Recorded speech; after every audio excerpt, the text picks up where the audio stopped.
আসসালামু আলাইকুম। আমি মাহদি হাসান, বাংলাদেশ। আমি দিল্লি এয়ারপোর্ট থেকে বলছি। আমার সাথে যেসব ঘটনা হয়েছে এটা আমি বাংলাদেশে এসে প্রেস কনফারেন্স করে হয়তো আমাকে বলতে হবে, বাট আমি জানি না। আমার সাথে অনেকগুলো অকারেন্স হয়েছে এখানে। আমাকে প্রায় 40 মিনিটের মতো আমাকে পুলিশ কাস্টডিতে আটকে রাখা হয়েছিল। আমাকে খুবই বাজে আমার সাথে অ্যাপ্রোচ করা হয়েছে এবং তারা আমাকে জেলে দিতে চেয়েছিল। আই ডোন্ট নো আমি কী করেছি। এবং আমি বারবার বলেছিলাম যে if I do any kind of illegal work, আমার দেশের সাথে কন্ট্যাক্ট করেন, এম্বাসির সাথে কথা বলেন, আমার কান্ট্রি গভর্নমেন্টের সাথে কথা বলেন, বাট কেউ কিচ্ছু শোনে নাই। তারা আমার সাথে খুবই বাজে আচরণ করেছে। আমার 12:40-এর ফ্লাইট, আমি জানি ধরতে পারবো কিনা। এখন সাডেনলি আমাকে এখন রিলিজ করা হয়েছে এবং ইমার্জেন্সিতে আমাকে ইমিগ্রেশন দেওয়া হয়েছে। আমার 12:40-এর ফ্লাইট। আমি বাংলাদেশের মানুষকে বলবো যারা আমাকে টেনশন করেছেন, থ্যাংক ইউ এভরিওয়ান।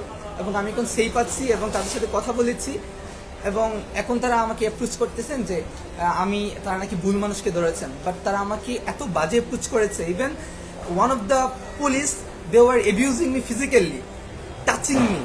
সো এগুলো আমি বাংলাদেশে এসে বলবো একজন ইন্টারন্যাশনাল প্যাসেঞ্জার কীভাবে করা উচিত কিনা।